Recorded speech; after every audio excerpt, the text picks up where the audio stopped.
Hello. Hi. I gotta take a class on how to start a podcast. Hey, it's me, Jeff. I'm from Jeff Has Cool Friends. You're listening to Jeff Has Cool Friends. Oh my God, that's so exciting. Who would have thought that show that you are listening to with the title that you saw and you clicked on would have this intro? I'm very excited to be here. I have one of my first friends in comedy, one of my first friends bi-coastal. As a matter of fact, very interesting. One of my favorite people, somebody who has been just an important part of my life over the past 12 years, just a very good person, an amazing talent, a brilliant person, a fantastic host, and just all around wonderful multi-hyphenate, Danielle Soto. Danielle, hi. Hi, Jeff. Hi, you're great. Thanks. So are you? Thank you. I fell asleep on your podcast one time. Yes, I was thinking about that when you asked me to do this podcast. Are you going to fall asleep on me? Maybe. We'll see. To be fair, and the podcast, which we're going to talk about, is called Dr. Cheesecake. And I would love for you to give me, the listener, a brief synopsis of the goal of Dr. Cheesecake, the hook. Yeah, absolutely. So Dr. Cheesecake is a podcast that solves the guest's life problems using episodes of the Golden Girls. So my guests come on with a problem, like, for example, sibling rivalry or insomnia, or I overbook myself, or I don't feel like I'm doing enough creatively, stuff like that. And then we watch an episode of the Golden Girls. We always eat cheesecake. And then we see if that episode has solved their problem. And I would say 1000% of the time it does. Wow. 10 out of 1 times. That's crazy. Yeah. I will say, I don't appreciate that you started with a lie. Why? The most recent episode that you posted, you had banana bread, not cheesecake. That's right. Wow. You do your research. I take this seriously, and I take you seriously. Wow. So, and now that that's over, get the off my show. Dr. Banana Bread. Oh, that's every part of that sounds so much worse than Dr. Cheesecake. You don't like banana bread? No, it's definitely not compared to cheesecake. Wow. But like banana bread that's not for me. I don't like banana flavored stuff. I like a banana, and that's the limit of things I like banana in. I love banana and I love banana bread, but it's more of like a breakfast than a dessert. It's not really a dessert. We're really big on like sweet breads for dessert. Not sweet breads, but we like you and me, or we like Americans? I think America.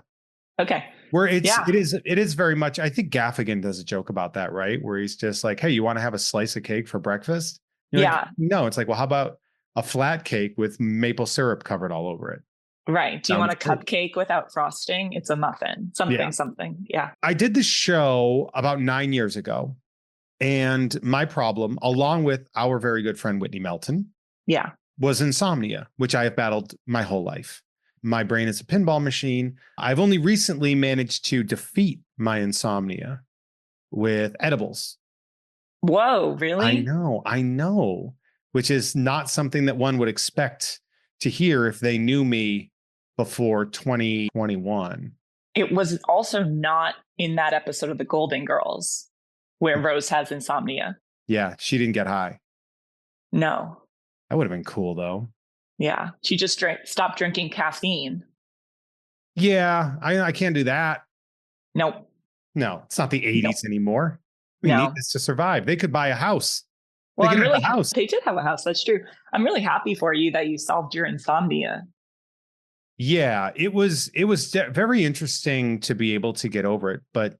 And one of those things that it's going to be very hard for me to not, like, I still will sometimes sleep. Like my most recent ex was not into it, was not into me getting high before bed.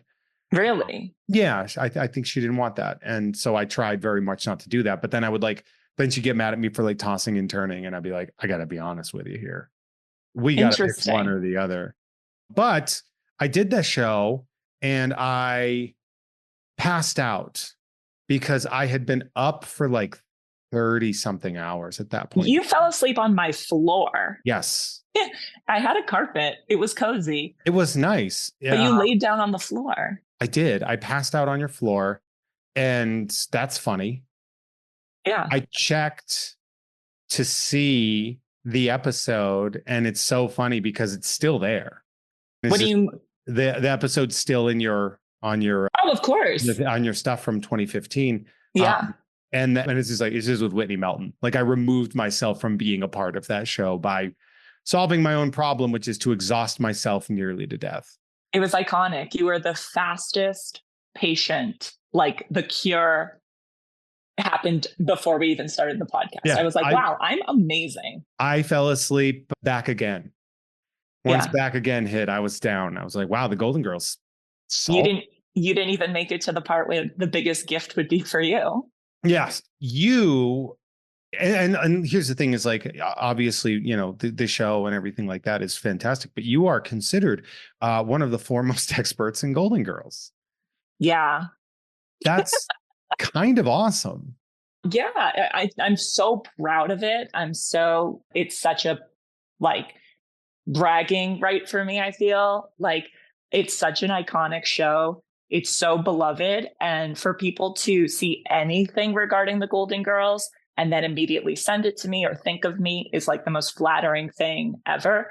Not that like, I guess it's just because I'm a huge fanatic, but I've been called a super fan, which is okay, but I've been called a Golden Girls historian, which I like so much. Yeah.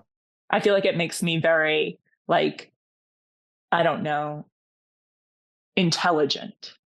You are. Thank you. I would say historians tend to be, I would say a historian starts as a super fan, and then once it becomes a thing where it's their job, they start to lose the luster of the fandom, and it becomes more of like something ingrained in their DNA.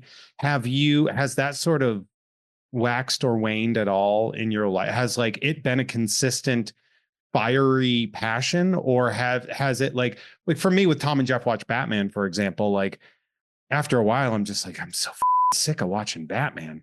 Like does that happen for you ever? Like are there ever times where you're just like I don't have the energy for this show right now? No, I take breaks. I take long breaks, and it's not because I'm sick of it. I think it's just because I like get into another show. So, but right now I'm like back into it. I like was watching it this morning. I was watching it yesterday, and I have a pretty bad memory.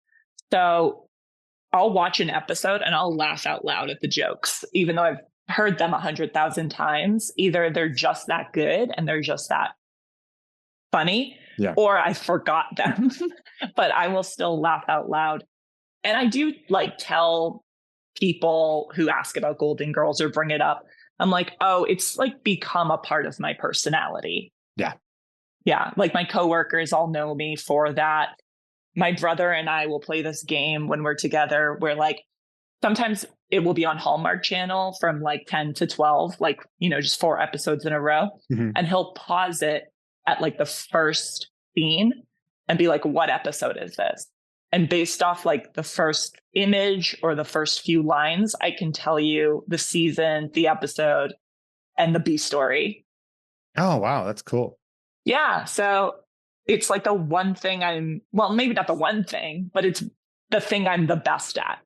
It seems to me like the thing that you're very passionate about too. Like you're good at it because you're passionate. It's not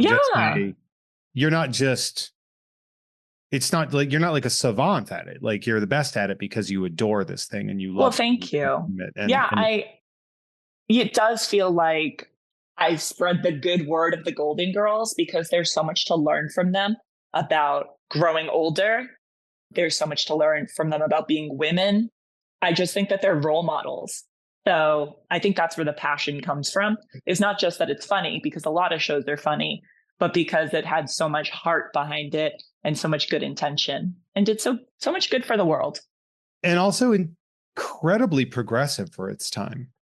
Yes, absolutely. Like when you look at in an era where, especially in the Reagan era, where like, gay was still going to be a punchline for another 18 to 20 years. They were doing stuff that was unheard of at the time as far as progressive politics and gender identity and sexuality and immigration. Yeah, there's an episode where Blanche's brother comes to visit. He comes out as gay. She has a problem with it, but by the end of the episode, she's very accepting. There's another episode where he comes back with a fiance.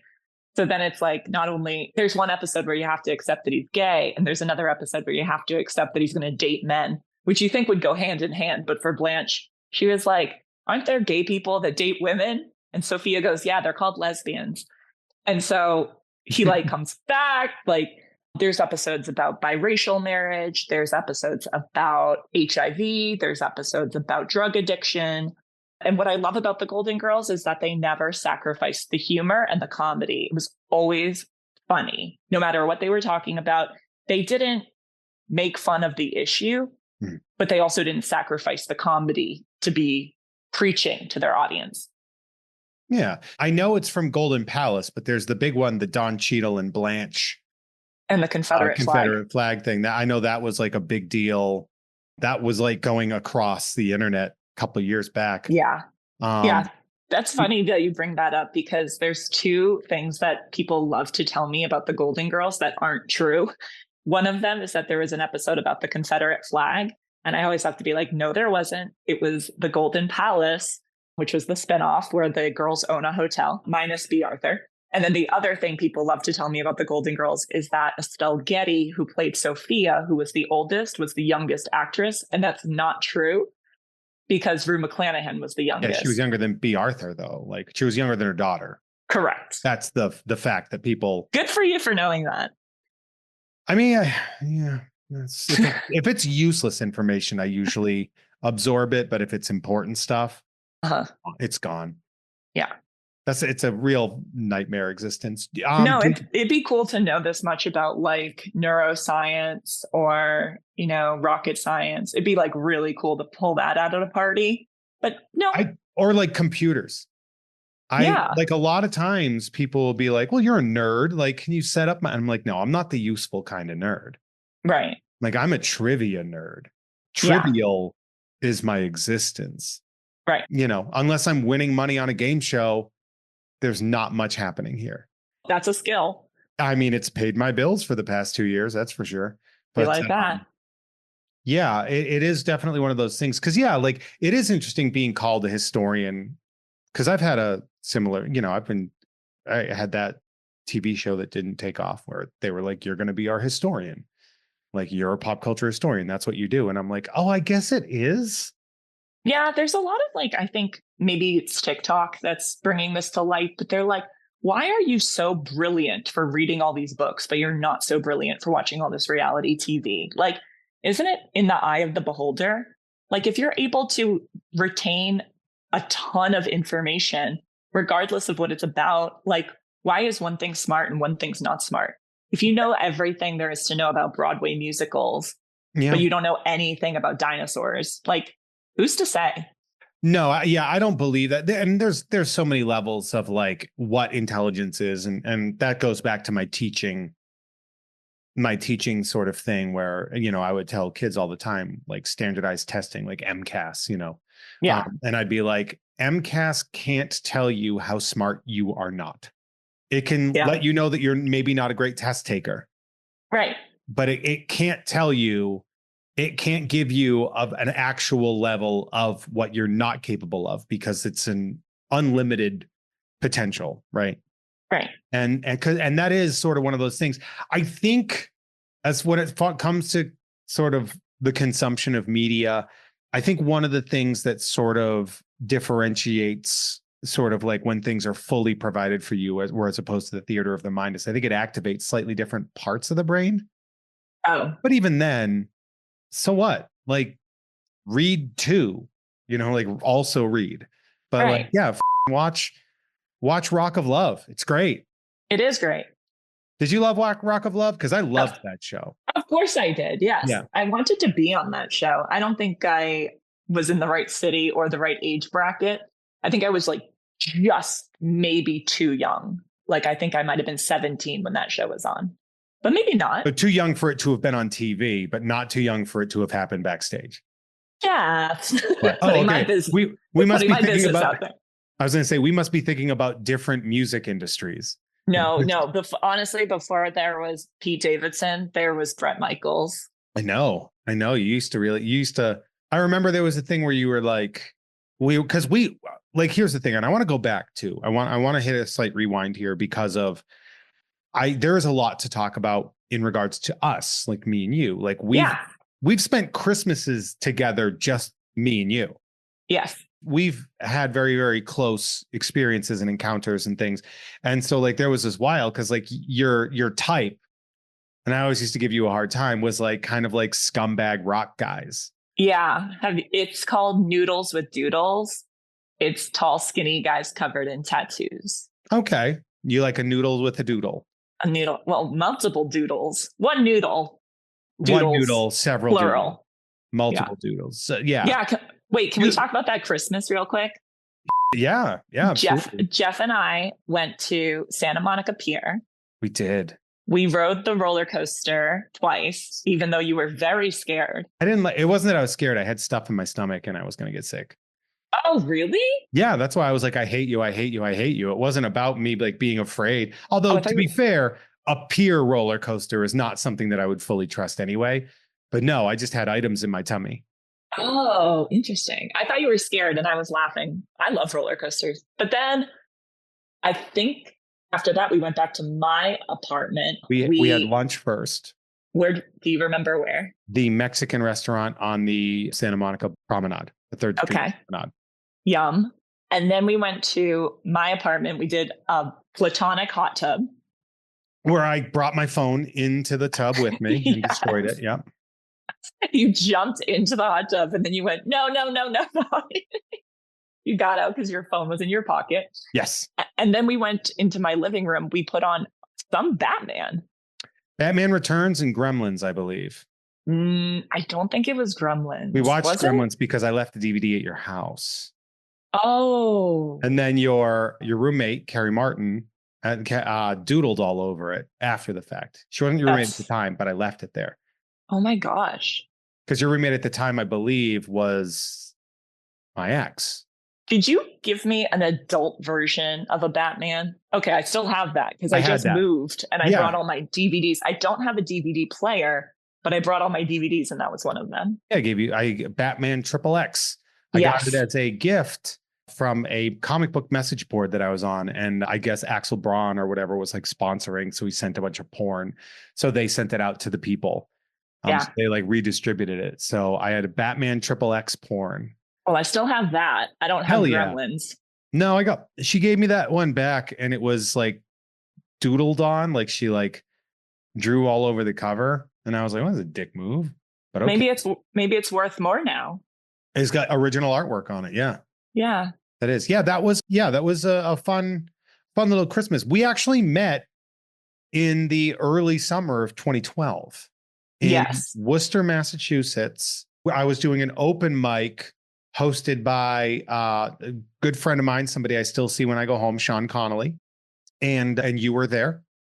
And that was where I met you. And then go ahead. It's so funny because I don't have a distinct memory of like you in I think I have one distinct memory of you in Massachusetts. And like, I remember us standing outside in a parking lot with some other people just chatting. But I really remember like seeing you here in LA and meeting you here in LA. And then one day you showed me, I had written you a greeting card when you moved out of Boston. Mm-hmm. And it was like, bye, Jeff. Good luck in LA, blah, blah, blah. Like something probably sweet. I assume it wasn't like threatening or rude, but fuck off, Jeff. Don't ever come back. You think you're better than me. Goodbye. And then you showed it to me and I was like, oh my God, what the heck? Was I that good of friends with Jeff? And I guess I adored you. Still do. Aww. But I didn't remember really having a connection with you until Los Angeles. I think because there was a lot of like, because when I started comedy, and it's weird because I talk about this a lot, but like I started late, I started old, right? I'm not saying that I started too late or too old, but I started at 30.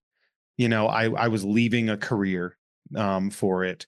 So when I was there, I would try to glom on to the people in Massachusetts that I thought weren't absolute ass. And like the Massachusetts comedy scene has a lot of amazing and wonderful people and a rich collection of stupid ass. Yeah, And so I half agree with you. which half do you agree with? I don't think there's that many great people. I I think think there there's like are. I think there's 10. I think there's more than that, but also we have different experiences. True. And you know, like I'm going to assume that we know different people, and you know, I don't know if you go back to perform. Do you ever go back to perform? No, not anymore. Not No. to perform. No. Every time I go back and I meet people, and they're usually like half and half, and then some people are like, I'm moving to Austin, and I'm like, oh, all right, I don't need to get to know you. Like, they should go to Terry Black's barbecue. Right? Yeah. It's a good bar. If you're in Texas, try it. I was just in Texas. Really? I was. Did you get barbecue? You know, I didn't, because I was hanging out with a vegetarian. Oh, it's probably for the best, because it would have ruined your life, because it's so good. Can I swear on this? You can swear. We actually do a thing where we release the uncensored episode on Patreon, and then a week later we take out all the swears. And so it's a bleeped episode, but the Patreon then gets a super cut of just us swearing. Oh, interesting. So now I'm going to see what gets bleeped. Here we go. Boobs. Cox. Mother. All right, we'll find out what stayed in. I got to be 100% honest. That's up to the editor. Like, okay. Like my editor isn't like NBC standards and practices. He can choose whatever he wants. Really? Yeah, I lost my license with NBC. So what if he bleeps every time I say everyone's gonna think I'm talking about something absurd and or obscene, yeah. Provocative. Every time you talk about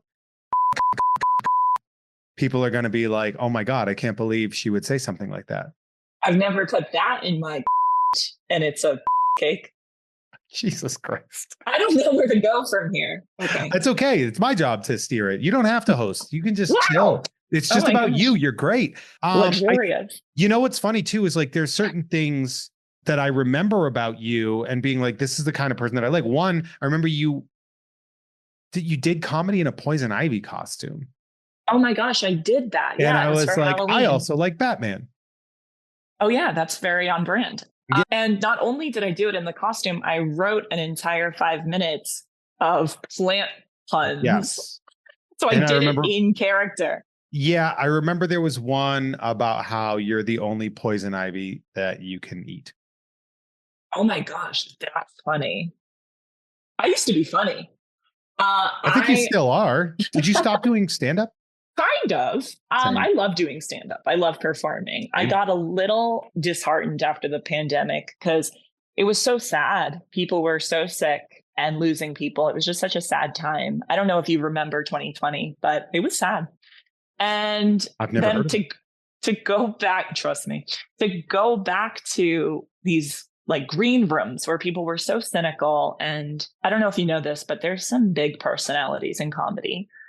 And sometimes they're very cynical and negative. And I was like, I can't be around this right now. I want joy. I want positivity. So I had to step away. I'm more than happy to do stand-up if someone invites me to, but I stopped seeking it out. Although I do miss it. I love doing stand-up. Yeah, I miss it too, but I've found that I've become a bit cynical about the process. I feel like stand-up has become a weird form of desperation that has never been before. And that is the constant worshiping of chasing an algorithm. Oh, yeah. And I feel like that is perverting the art. Not like I'm not a snob about it, but I'm just like, people are clearly like, you see like just bad comics that just will only now all they want to do is crowd work because 100% demands crowd work. I'm seeing bad audiences because now people that want to be a part of the show are much more prevalent because I saw on TikTok that heckling is what people like to deal with. You literally took the words out of my mouth. If you had not brought it up, the next thing I would have brought up was a comic destroys heckler, 500 million views. And it's like, that's probably staged. It's not as good as watching, because yeah, is it sometimes entertaining? Sure, of course. Is it better than a prepared, written, rehearsed set? No, no, it's not. I want to hear somebody's like thought processes. I want to hear your art. Like, I want to hear your art. Do the art. Like, I understand see... you're like, art can be anything, but it's like, no, it can't. Yeah.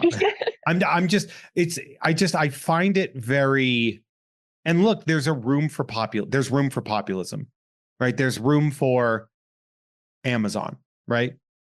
Most popular thing, everybody's getting it, blah, blah, blah. But it's like, all right, well, what are we losing for that? And I think everybody's investing too much in that. And I see it, like, I'll go to open mics and I see like 5 different cameras up.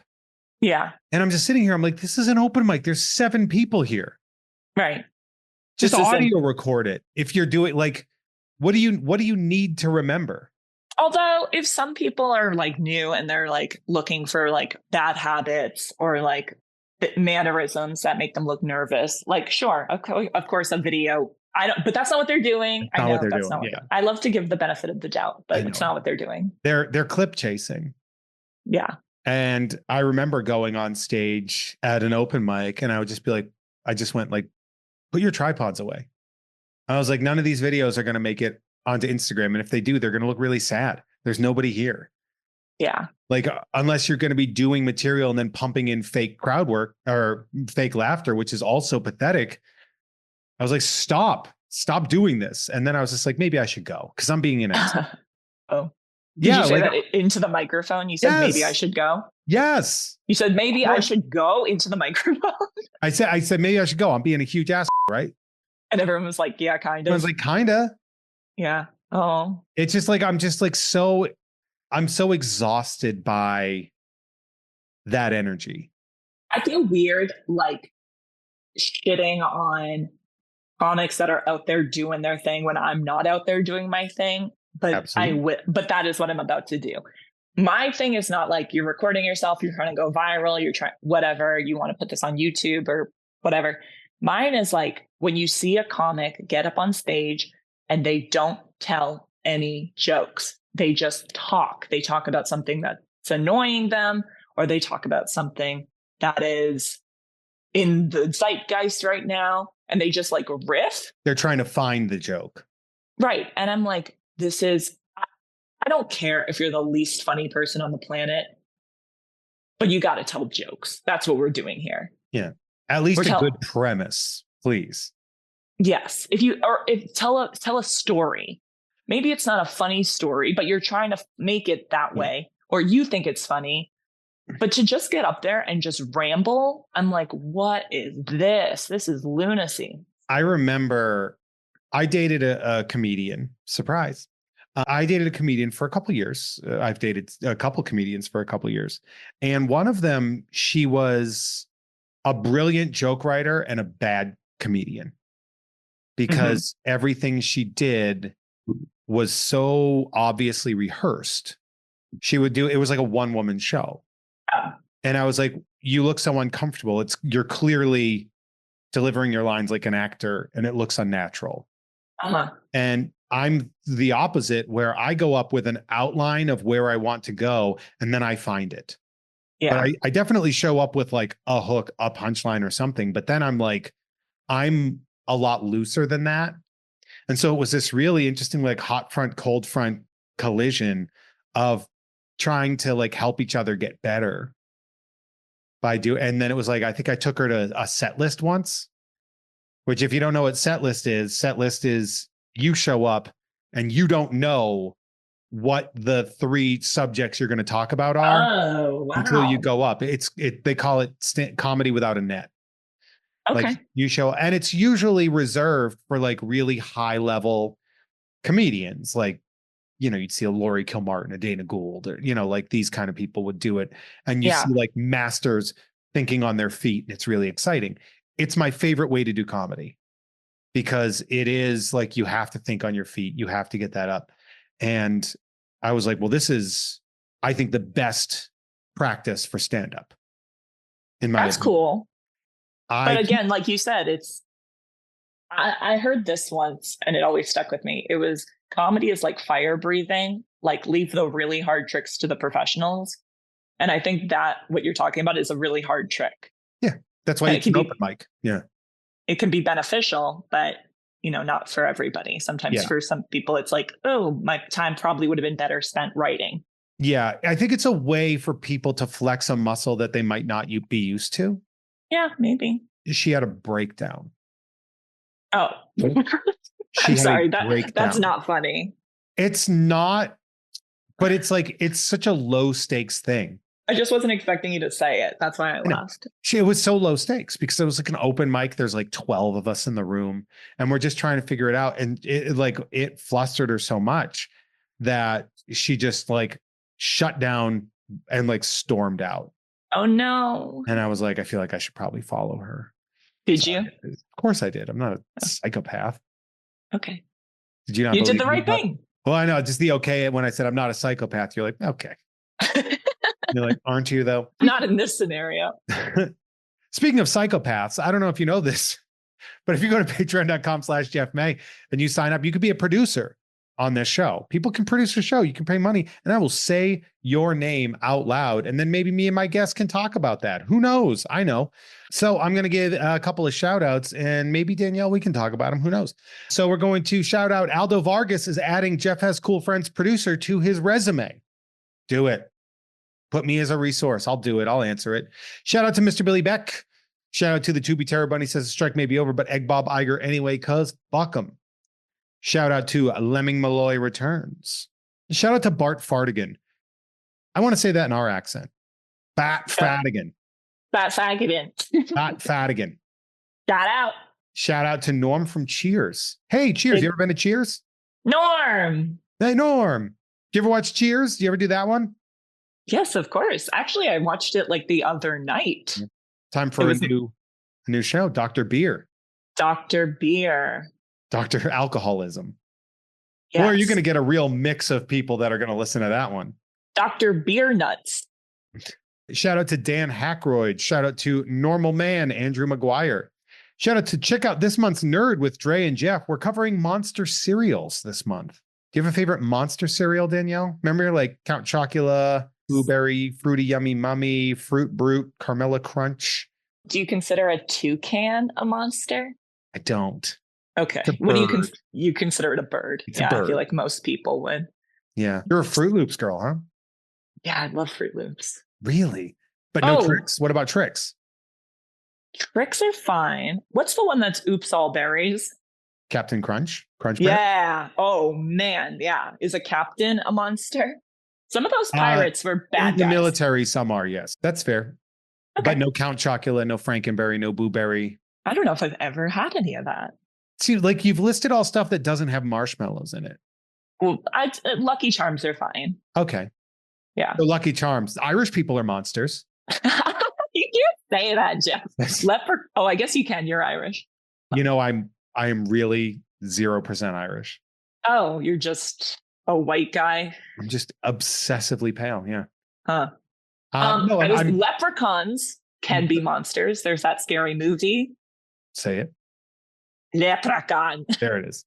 I'm the leprechaun. Are you doing a Mike Myers impression? I'm doing a Mike Myers impression of the leprechaun. Yes. Yes. And I knew that. I do appreciate that.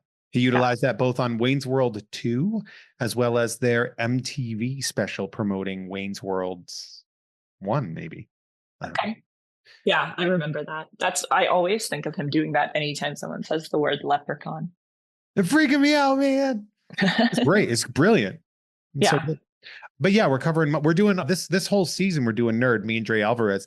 We're doing holiday themed, like supernatural stuff. Supernatural? What do you mean? So like, for example, monster cereal. So it's Halloween, October. So we're cereal doing isn't monsters. Supernatural. But monsters are. Oh. Also, anything by General Mills is pretty supernatural because it is not natural in any way. What about a bowl of Count Chocula is natural? Yeah, maybe the milk. What is your favorite seasonal treat that is only around during a holiday? There are two answers because they're technically available year round, but you don't get them. I love a dark chocolate orange What is that around for? Christmas. That's for Christmas Christmas? thing, yeah. Oh. Yeah, When you smash? yeah, the orange that you smash down, but I think you can get them year round. Do you like it because of the aspect of violence that goes with it? I like two of my favorite one of my favorite flavor combos is dark chocolate and orange. I love that combo. And your favorite physical action is to smash. I do. I've been known to smash. So maybe that, or I do like a good peppermint bark. Okay. Yeah, that's definitely holiday-esque. How about you? Well, Cadbury eggs. Cream or mini? Cream. Oh, both. I thought you were going to say cream or caramel, but no. Both. I will say the Cadbury mini egg with in the freezer. Yeah. Is unbelievable because when you put them in your mouth, they like crack. Yes, 100%. I've put them in the microwave too. I've been told that if you put them in the microwave for like 10, 15 seconds, the chocolate melts, but the shell doesn't. And then it's like a hot chocolate in your mouth. Oh, so good. And yeah, I just want everyone to know I am Jewish and I picked Cadbury eggs. Wow. Go in Christ. You don't pass them over. I mean, the egg, sure, it is what it is. There's an egg on the Seder plate. Right? So, that's how my Seder would be, just all eggs. I went to a chocolate Seder before where it was a chocolate Cadbury egg on the plate. Really? Mm-hmm. That's fair. Just like your ancestors. Just like they wanted. Just like that's, I mean, yeah, that's, yeah. Wandering through the desert for 40 years thinking, you know what'd be good? A little chocolate egg with a little cream inside. You know what would be good right now? Somehow they'd have that accent, you know? No, of course. Yeah. They'd be from New York. They'd be, yeah, like big, just like a big cadre of Brooklyn Jews just walking through the desert. Oh, it's so hot today, huh? I'm schwitzing. Yeah. Ugh. But yeah, man. So like, what about Halloween? Do you have a favorite Halloween themed treat? Candy corn. You're disgusting. You make me sick. I know. That is so decisive. It is, no. Yeah, it's the black licorice of candy. Decisive is the wrong word. Divisive, I think, is what you're looking for. Divisive? Divisive. Divisive. That's it. Yeah. We are divided. We are divided. Yes. You are so close to Jeff's the actual looking word at me of like what we are. We're divided. We're divided. We're divided. I love candy corn. What else do I like for the holidays? Oh, Peeps. I know that's not Halloween. That's I do like an Easter peep. Yeah. So you tend to like the stuff that is really derided. You tend to like derided? Yeah, the stuff that's very like when people have opinions about them, they're all usually very loudly negative. Oh. Like peep, candy corn. I like crap. You like stuff that's unpopular. Yeah. But it's also popular. Like there's a reason it still exists. Yeah. Hey, there's a guy who has a mansion in Beverly Hills made out of candy corn. Is there really? Well, I mean, somebody owns that company and somebody built their wealth off of these little delicious wax candles. Okay. I understand now. I was a little. You thought that there was a man with I thought you were Hansel and Greteling me right now, and I was very confused. Anyway, shout out to Watch Me Use These Prehensile Nipples to pick up pennies off the floor. Shout out to the Oatmeal Savage. You an oatmeal gal? Yeah, I like oatmeal. Yeah. Yeah. Put anything in it? Like a raw? You know what's funny? My uncle on my dad's side was a chef at a Disney World hotel for like 30 years or something. He recently retired. Huh? What is that? I'm not familiar. Disney. It's the mouse with the theme park. It's like a carnival. I go to Universal and I've never seen a mouse there. Okay. Anyways, so I was spending some time with him when we were both visiting my dad, and he was like, "Oh, would you like some oatmeal?" And I was like, "Okay, sure." Oatmeal, pretty simple, right? Yeah. It was one of the best things I've ever tasted ever. Like probably the way that this man can make, like, he was like, "You want a tuna fish sandwich?" Okay, I'll have a tuna. Yeah, it was like the most incredible tuna fish sandwich ever. So yes, I do like oatmeal. Big fan, but My T.O. Augustine makes it the best. What? How was it made? Like, what was in it? I don't know. He just put like fruit and like maybe some like syrup or sugar or something. But it's just like, what the heck? Like he would spend hours and hours making dinner, and it was so amazing. I do not have that skill. Today I made myself a cup of coffee and I vomited after I drank it. Hell That's yeah. If Dio made that cup of coffee, you'd be doing great. Yeah, I'd probably do a backflip. Yeah. And it would be filled with all sorts of fruits and honeys. Yes. Yeah. Yeah. I mean, I came around on oatmeal. I used to like the packets because that was just candy. That was just hot, lumpy candy. Yeah. Back in the day, those like little Quaker oat packets. Uh-huh. They're like, hey, don't read the label. Just eat it. Right. It's apple cinnamon. It contains neither apples nor cinnamon. They're the little chunks of apple, the little tiny pieces of dehydrated apple. Weird. Yeah, it was weird. I've come around on it though. I used to really like an overnight oat. Okay. Never had one. With, you soak it with the chia seeds, little blueberries, peanut butter, a little honey, some Greek yogurt. Yeah. Quite delightful. Nice. And now that you're not an insomniac, it's truly overnight. Yeah. Well, here, the other part about it though, is like, I don't normally eat food until like late afternoon. I have a protein shake when I get back from the gym. That fills me up so much that I don't really eat anything until like late afternoon. Wow. Because I'm a moron. That's okay. I'm bad at living. Shout out to Call Me Sean or whatever. A big shout out to that scene in Lost City where Brad Pitt dies. Whoa, spoilers. Great sponsor, yeah. Shout out to the ghost of Dave Thomas. Shout out to... Dave Thomas died? Spoilers. Yeah. Did he die fresh or frozen? Fresh. Fresh, never frozen. He's helped a lot of orphans. Has he? He has, yeah. He was adopted, so he's like really big on adoption. Like I think Wendy's like big thing was about like adoption processes and like getting kids into homes. That's so great. So we can fatten them up. Hey, with fresh, never frozen beef. Stop Hansel and Greteling those children. We got a house made of burgers. It smells like ass. This house smells so bad, and it's only been around for like 8 hours. Yikes. Can't live in here. I can't live here. Shout out to, I'm going to start calling Yoda Old Grogu just to see what happens. A big shout out to Funky J Mousley comes out at night. Mousley. And finally, shout out to the Enchanted Wandering Unpierced Left Nipple Cider served at room temperature. Patreon.com/Jeff May. Sign up for any of the producer tiers, and you yourself can have me say your name, and me and Danielle will talk about it. I'll call her whenever you say. Why were there so many nipple ones? A lot of nipple talk in here. Is that a thing for you in your show? Not for me. No. Oh, I mean, okay. I don't hate a nipple. Your fans certainly love them.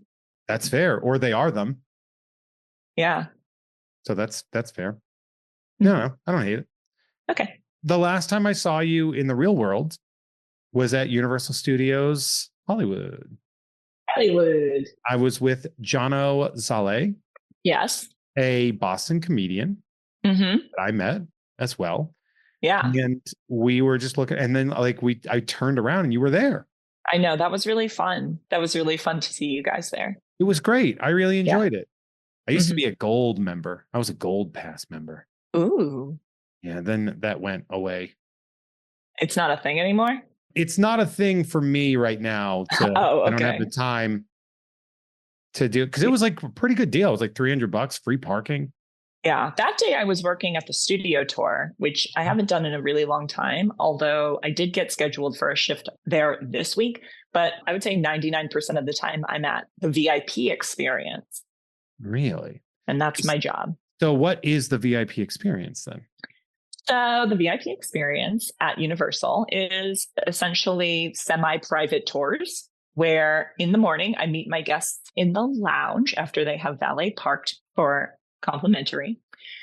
They come to the lounge. There's some continental breakfast. I usually have groups of about 12 people, but it can be like if you and Jono came and then like you guys were with like a couple from San Diego and a family of 4 from Minnesota. Like it's a mix of people. Okay. And so I take away around my 12 people. We do 2 hours on the movie studio. We do 1 hour lunch, gourmet, all you can eat buffet, yum. And then You have to if you eat that want, buffet? no, I wish. How come? It's That's good. not fair. Yeah, I know. One time I got it. It's like when you train for VIP, they let you shadow a tour and pretend to be a guest.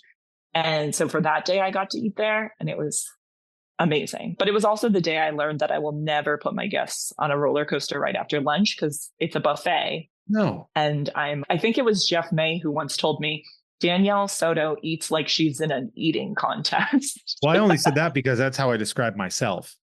Oh, I eat like I'm well, in a we are the contest. same. Yeah. Yeah. I eat fast and large. So, but yeah. And then I take them to the rides in the theme park. We try to do as many as we can in the time that I have them. We usually guarantee Jurassic World, Revenge of the Mummy, Transformers, Mario Kart, Forbidden Journey, and Flight of the Hippogriff. And anything on top of that is gravy. Flight of the Hippogriff is a delight. I love that ride. It's It the might be little my Harry favorite. Potter. It might be my favorite one. The other Harry Potter one makes me sick. I can't do that one. I can't do any of the motion simulators. I can't even drink a cup of coffee without vomiting. How am I going to do a freaking flight simulator? Transformers is the most sickening ride for me. We are the same person. Okay. Yeah. And you know what? You know what's crazy to me? What? Is when you tell people that and you're like, I can't ride that ride. Like, I will get sick. And they're like, pussy. You're like, I can't work out my equilibrium. Right. I Also, can't. people will say, just close your eyes. I don't know why that works for some people. That doesn't work for me. Yeah. I get motion sick on those things. It's fine. I don't need it. Dramamine and I did Transformers and I was like, I feel awful. I take Tram. Yeah, I like cold sweat and stuff. I'm like, I got to go on Jurassic World just to cool off. What's your favorite ride at Universal? The Waterworld Stunt Spectacular. Does that count? Not a ride, but I'll accept it. It is fantastic. I enjoy Jurassic World. Yeah, that's good. I got to go to preview night for Nintendo World because my friend Ariana like designed it, I guess. I saw you there. Yeah. I was there with my friend and her boyfriend, her partner, Andrew Klokow, who's been on the show. He's Let's Park It. He's a theme park influencer. And they like get together without knowing what each other does. Wow. Weird. Yeah. Wow. I wonder if they would have picked each other on Love is Blind. Yeah. She builds theme parks and he goes to them professionally. They probably would have picked each other. You'd see that and you'd be like, that's a bit much. Like, this is a little too scripted. Too on the nose. Yeah. But I really like Ride of the Hippogriff. Yeah, that one's great. Yeah. It's really fun. A lot of really good ones. I like going there. I love going there for Grinchmas. Yeah. I'm a big Horror Nights guy. I love theme parks a lot. I grew up going to theme parks. And just this past summer, I had a wedding. My friend Delia from high school, she got married in Madrid because her fiance's whole family is from Madrid. So I flew to Madrid and you book a few extra days, of course, because you're in a new country. And I was like, what do I do? And what I did was I went to a Spanish theme park. It's called Parque Warner. It's essentially like a Six Flags kind of. Warner, right? Yeah. Warner. Yeah. It was Bugs Bunny and Daffy Duck. What I found so funny was that in Spain, Bugs is Bugs. Lola is Lola. Daffy is Lucas. And everybody else Loco? is, I don't know. Because I guess Daffy is a synonym for crazy, right? And Lucas and Loco are very close to each other. That is the closest guess I have had anyone come up with. That is, I'm proud of you right now. Yeah? Yeah, a little bit. Don't get into it. I'm a Daffy Duck historian, so. Super fan, historian. So anyways, it was eye-opening because we get a lot of international guests at Universal. And one of the things that I noticed that was like some of the biggest differences is that no lockers. If you have to ride a ride and your backpack doesn't fit on the ride, you just leave it off to the side. Not really an American thing. No, maybe. because we're dirty thieves. Yes. And then also no security. I didn't have to walk through any metal detectors because again, America. And then another thing was sometimes I'll be at work and when you get to the top of a ride and the ride op is like, how many in your party? And you go, oh, it's 2. And they go, okay, head over to line number 5. Yeah.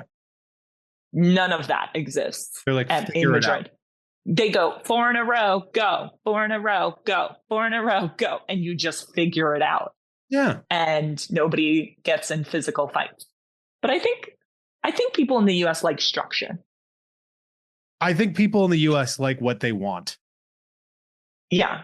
I think that's the other thing too. And they're like, this is where I want to sit. I want to sit next to this person. And I will shoot God for it. Whatever I don't know what they say. Is that what That's they say? a common American phrase. Is like VIPs versus regular tours? Because regular tours, you're on that tram, right? Yeah. You're on like it's sort of like a caravan of giant golf carts wedged together, right? Like that's correct.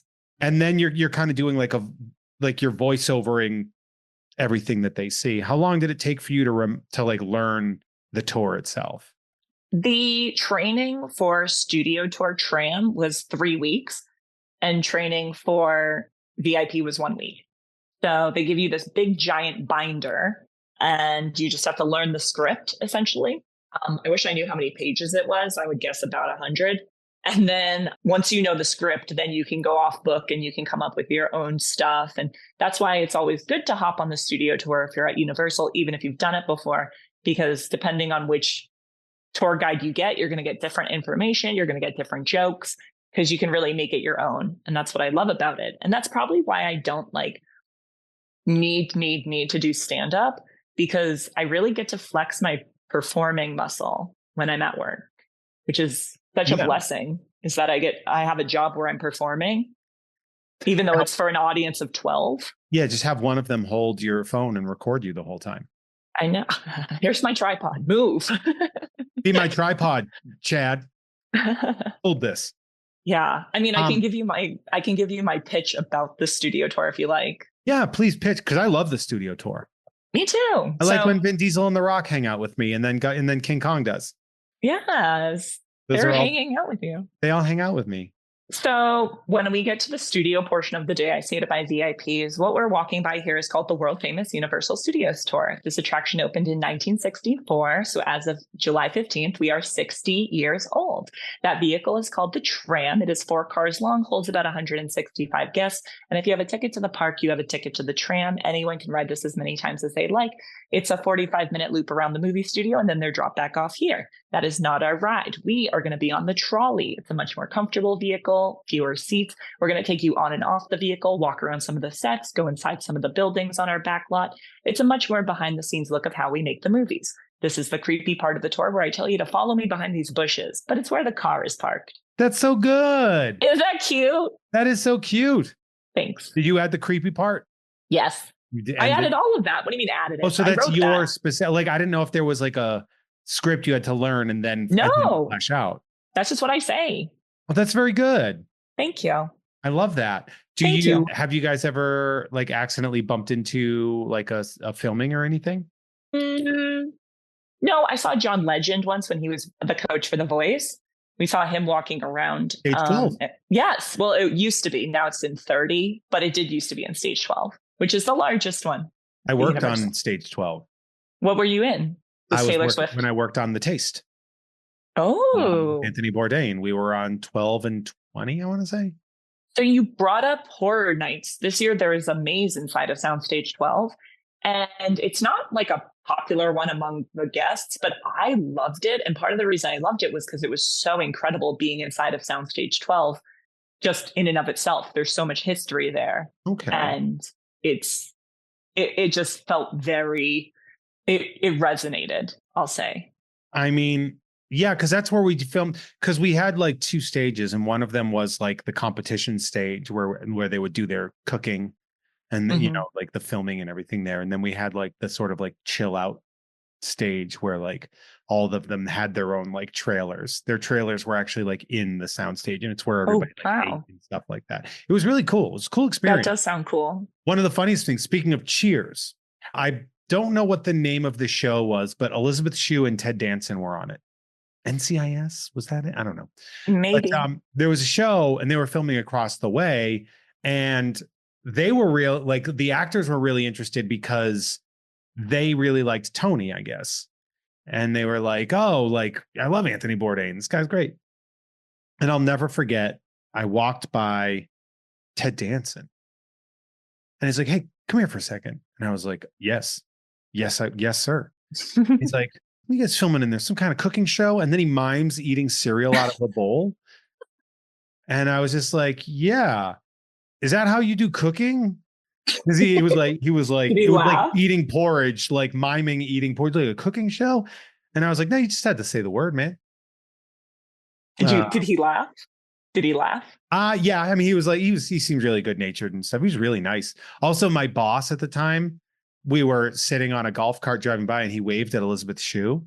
She's like, oh, hey. And I was like, why'd you wave at Elizabeth Shue? He's like, what are you talking about? That's just like a medic. And I was like, No. does she play a medic on the show, Joe? Because that is Elizabeth Shue. Yeah. It's like, really? I've been talking to her all week. I'm like, you've been Oh my talking gosh. to Elizabeth Shue all week. That's amazing. Yeah, just randomly hanging out with Elizabeth Shue. Speaking of Cheers, there was one day I was in the lounge and I was waiting for my guests to arrive.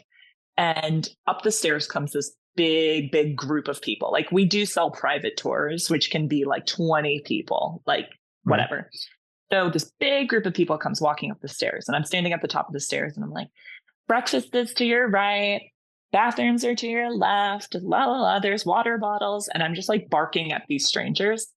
And up comes the stairs is Kelsey Grammer. And I'm like, it's like, I am a sitcom. Yeah. That is my religion. Like also Jewish, but mostly sitcom. And I was like, oh my God, he is sitcom royalty. This is incredible. So I'm like, oh my gosh. I was like, good morning. Enjoy the lounge. And he's like, thank you. And I think he might have said, good morning, Danielle, because we were name tags. Yeah. He's like, good morning, Danielle. I was like, enjoy the lounge. She's like, thank you, Danielle. And I was like, oh my God, he knows my name. I'm screaming. Love you, Kelsey Grammer. Love you. So then I start like barking to my guests. I'm like, okay, we're going to meet down there at the end of the hallway, grab some snacks if you want, but then we're going to meet at the end of the hallway. And I walk by and again, he goes, Danielle, have a great day. And I go, thank you so much. You too. And I was like, man, he's so nice. Then we see him again at our lunch. So like 3 hours later, just hanging out on the studio. I hear there's free food if I come here. No, he was a guest. He was with like, I think it was his grandchild's birthday party or something. Oh, awesome. So anyway, so we see him at the lunch and I'm walking by and he's like, Danielle, how's your day going? And I was like, oh, it's good. Have a nice lunch. And he's like, thank you. You too. And then we see him later at Transformers and he goes, Danielle. He's in those movies. Is he? I don't know. Maybe. Oh. So then he goes, Danielle, how are your guests today? And I was like, oh, they're lovely, really great group today. And he was like, that's great. So he keeps walking. And I kept thinking to myself, why does he keep like using my name? Like it's so warm. Showed me his dick. So no, Jeff, it's because he's from Cheers, where everybody knows your name. Boo! Yes. That's very good. But isn't this good that it's a real story? That's like, it's a real story. Yeah. But it had a punchline. Yeah. Also, but all of that was true. We both have interactions with Cheers alums on the Universal lot. Yeah. That is a very unique scenario. Yeah. Ted Danson is there a lot. He's filming something now. I think they might have wrapped, but he's on a new show. But yeah, especially being like people from Boston. And they're like, actually, it was, do you know Ken Reed? I love Ken Reed. Yeah. Ken Reed's amazing. And he said once, he was like, I didn't realize that Cheers was a big deal outside of Boston. But like, because people in Boston, of course, love it, watch it. But then when he left Boston, he's like, oh, everybody watches Cheers? And they're like, yeah, it's like the best show on TV. Most popular show on television right now. Yeah. Yeah. That's fair. I think it is one of those things where like regional things. I remember reading an article about there was some carpet, the 1-800-588-2300 Empire today. Apparently he was like a Chicago guy forever. What? And so it wasn't an 800 number. So everybody from Chicago was like shocked when other people started to know that I guess Empire grew so big that they became national. It's sort of like Bob's Discount Furniture started in New England, Yeah. and then they like kind of like spread out, and now they're out here.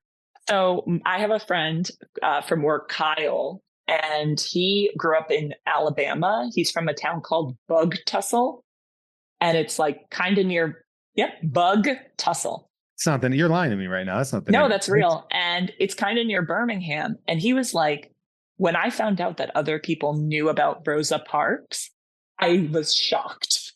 He really thought it was an Alabama thing. So cheers is to Ken Reed as Rosa Parks is to Kyle. Is to Kyle. Yeah. Kyle's like, you guys watch Rosa Parks? You guys seen that too? You wait, that is wild. Yeah, of course. She's won like 40 Emmys. Because if you don't know what you don't know, right? Like, yeah. No, that's there's, you know, like there's also things where it's like things that you assume are everybody knows. And then like you're like, oh, so you don't know the, you know, the Water Country theme? oh my gosh. Water Country, have some fun. Like, do you know the drag queen Katya? I don't. That is okay. That, like drag queens tend to be a little bit on my blind side. That's okay. So Trixie and Katya have a web series on Trixie YouTube. Mattel. Trixie Mattel, yeah. I know that person because they message the business account that I used to run on social media.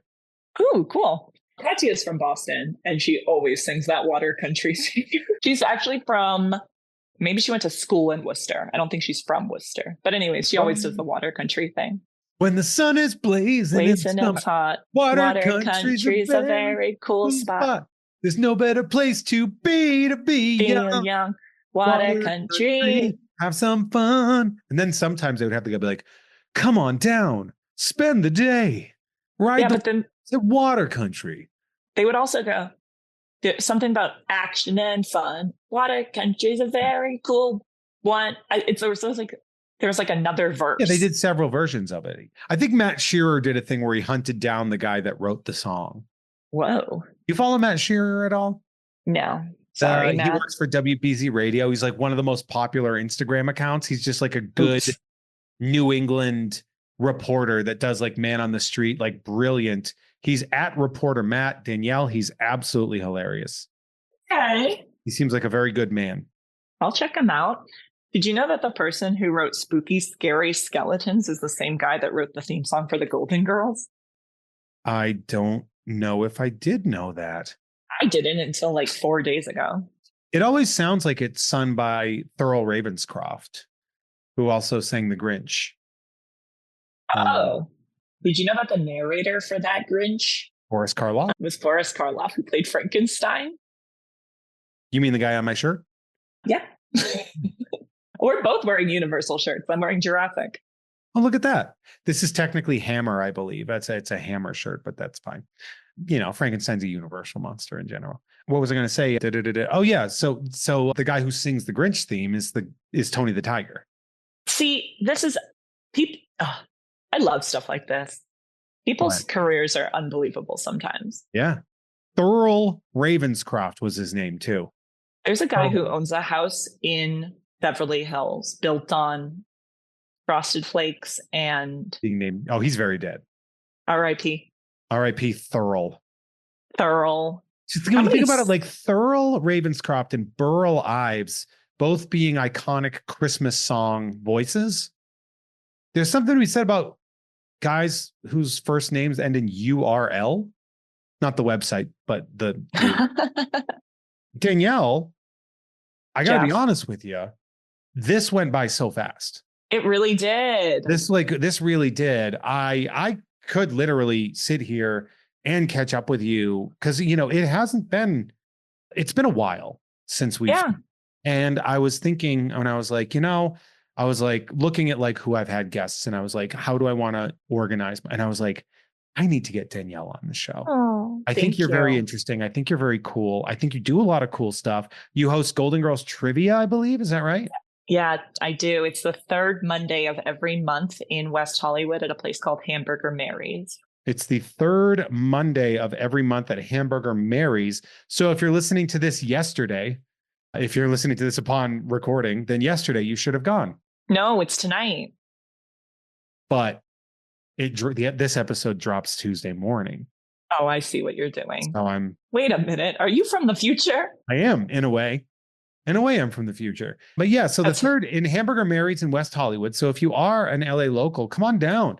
It's at a drag bar in West Hollywood. I assume that's generally your audience is the gays. Yeah. So Golden Girls has a really large gay following. And somebody explained it to me in like the most heartwarming, heart-wrenching terms, which is that at its core, The Golden Girls is a show about a chosen family where your friends become your family. And when so many gay men have been rejected by their families, and I guess gay women too, or just queer people in general, yep. They kind of have to create their own families using friends. And so that's why it has a big following. But also, I think anything with strong women is going to be attractive to gay men. Yeah, it's one of those things too, where it's that is very true. Actually, I'm very aware of that aspect of it too, because my friend Phil, good friend of the show, Phil Jimenez, Hi, Phil. Phil's great, but Phil, big Wonder Woman. He loves Wonder Woman, and as a comic artist, it's like his favorite character to do. And that, that really was part of it, was that strong woman thing. I do see that. It's also like they're the accepting grandparents that everybody wishes that they would have had. Yeah. Totally. That is really sweet. And I absolutely love that. I know there's an artist that works for Hunties. I'm going to assume you're very familiar with their work. Yeah, I'm sitting next to a towel that has a Hunties design on it. And I think I've bought a Golden Girls shirt from them as a Christmas gift for someone. For me? No, not you, actually. No. Well, you are from the future, so maybe you've already given it to me. maybe that's. Do you get a lot of Golden Girls merch sent to you? Yes. Yes, I do. How many Funko Pops have you had to just regift because you've got too many of them? I have the Funko Pops, but I only got one set. And I'm looking at my bookshelf right now. There's a lunchbox, there's a Chia Pet, there's magnets, there's Trivial Pursuit, there's party supplies. I have tiki mugs and tiki shot glasses. I have a snow globe. This is just me rattling off, but there's lots more. That was the question. It's not that you're rattling off. I did ask you a very specific question. Here's a good one. I have a tote bag, like a duffel bag. And that was a guest from Lex Passeris, who directed episodes of The Golden Girls. He pretty much did all of season 6 and 7. And he was a guest on Dr. Cheesecake. And when he came on, he brought a bunch of props from the show to like show me. And then he brought this bag and he said every holiday season, the girls would pitch in and get like everybody a coffee mug or like everybody a something, like everyone on the set, like the crew got matching something. One year it was this duffel bag. And I was like, wow, that's so amazing. Thank you for bringing that to show me. And he's like, this is yours to keep. And I was like, beyond, like just beyond. And I was like, this is incredible. I can't thank you enough. I'm so blown away. And he was like, you might have to wash it just because it's like, hasn't been washed since the 90s. And I said, I'm not washing this. Betty White touched it. And he said, I don't think Betty White actually touched it. And I was like, Betty White touched it. And then I realized I was being very aggressive with somebody who was being very kind. Bleeding. Yeah. He's being very, very nice to me. So here's how I got arrested, rubbing a duffel bag on Betty White. Yeah. So yes, I have a lot of merchandise, but I'm always happy to get more if anyone's thinking of buying me something. If you guys are thinking of buying Danielle something, just send it to me and I'll get it to her. If this whole time you've been listening to this podcast going, man, this lady, I want to buy her something. I want to buy her a gift. I'm not giving you a pretty lady's address, everybody, but you can give it to me and I'll find her. I know where she works. It's true. You can have my address, Jeff. Yeah, I don't even know what neighborhood you're living in these days. Are you still out in the good space or are you in the valley? I moved to Studio City like at the beginning of October. Heck yeah. So we're kind of neighbors, right? Yes. I'm in North Hollywood. Yes. That's like if Hollywood had parking. Wait, are you not Burbank or you were Burbank? I moved from Burbank. Yeah. Where did you crack my back? Remember when I came over and you cracked my back? That would have been Burbank, I think, right? So you've moved since then? I moved in 2019. But remember one day I came over and you cracked my back and then we talked for like 30 minutes and then I left? Yeah. I'm really good at cracking backs. That was in 2019? Or before. No. If it was after that, then it was here in North Hollywood. This is important. Was it a house or an apartment? House.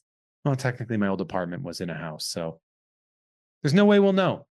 We'll never know. We'll never know. What a delight catching up with you, Danielle. And everybody, please go listen to Dr. Cheesecake. I will have a link to the podcast in the description of this episode, so you can go check that out. It is a really great show. I think a show that deserves more attention. I think you guys should take a moment to listen to it. Don't go back to the 2015 episode where I fall asleep, because they probably called me an ass or something in the episode. I don't know. Hey, audience, make some noise if you think Jeff should be a guest on Dr. Cheesecake where he's awake. I'll do it. So, yeah. I of assume course. everybody was. Yeah, they were racistly doing Native American whooping. Oh God. Yeah, they're okay. really problematic, these listeners. I did not specify what kind of noise they should make. Yeah, you so that's on really me. you really have to lay the hammer down and be like, don't do anything racist. Make some noise. And then they're just like, ugh. Okay, Jeff, I would love for you to come on Dr. Cheesecake and be a guest, but if you can come up with a problem. Oh, just one? Can I bring a checklist and you can just pick which one? Yeah, sure. Or just the general self-loathing? Bring a bowl, like a fish bowl, like an aquarium, and write a bunch of them on little pieces of paper, and we'll pick one out and do it like charades. Perfect. I'll act out your 9-hour podcast, and I'm in. So for those of you that are listening for free, I really appreciate that. That actually means a lot to you. If you want to head on over to patreon.com/JeffMay, that's where the people I like even more are. You'll get this episode, or you'll get early episodes with uncensored episodes with bonus content, plus early access to shows like Nerd with Dre Alvarez, as well as all the stuff I do with Adam Todd Brown on the You Don't Even Like This Network, and Tom and Jeff Watch Batman on Gamefully Unemployed. Danielle, other than Dr. Cheesecake and giving personal private tours in Universal, what else you got going on? I guess that's it. Trying to maybe get back into stand-up if anyone wants me to, and just having like a positive, fun social life with my good friends, including Jeff. Yay! Yeah, let's get to it. Let's have a good time.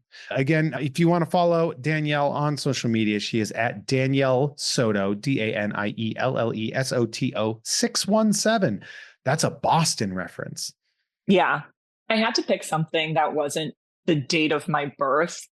Because I and could have your mother's maiden name and your first pet. Right. Yes. So I went with 617. And you can also follow my podcast on TikTok, Instagram, X. It's at Golden Girls Doc, DOC like doctor, Golden Girls Doc. And especially on TikTok, if you have it, because I'm really, really trying to like do more TikToks, and that would be super cool. TikTok. I'm not good. Yeah. I like how this was full circle. We were like people who are just trying to beat the algorithm and go viral, and then cut to me going, so follow me on TikTok. I mean, that's a natural way to try to build yourself on the algorithm. Yeah, I'm trying. It's a different form of being desperate. I'm at Hey There, Jeffro. Danielle, you're going to stick around for the Patreon, for the patrons. We're going to give them we're going to play some games. We're going to have some fun. I am. All right. And on top of that too, everybody, you're great. We will see you in 2 weeks. Is this how I end a show? Did I forget? Mint on Cards, the second Friday of every month at Blast from the Past in beautiful Magnolia in Burbank, California. Also, check out my YouTube account at Jeff Has Cool Cards, where I open trading cards sometimes on Wednesdays and blah, blah, blah, and all that. Hey, Danielle, say goodbye to the freeloaders. Bye, everybody. No, not everybody, just the freeloaders. Bye, some of you guys. Yeah, bye, some of you guys. We will see you guys in 2 weeks. And for you patrons, stick around because Danielle and I are going to play little games. We're going to talk about some stuff. Maybe get a little bit more deep into the grit. Who knows? Okay, bye.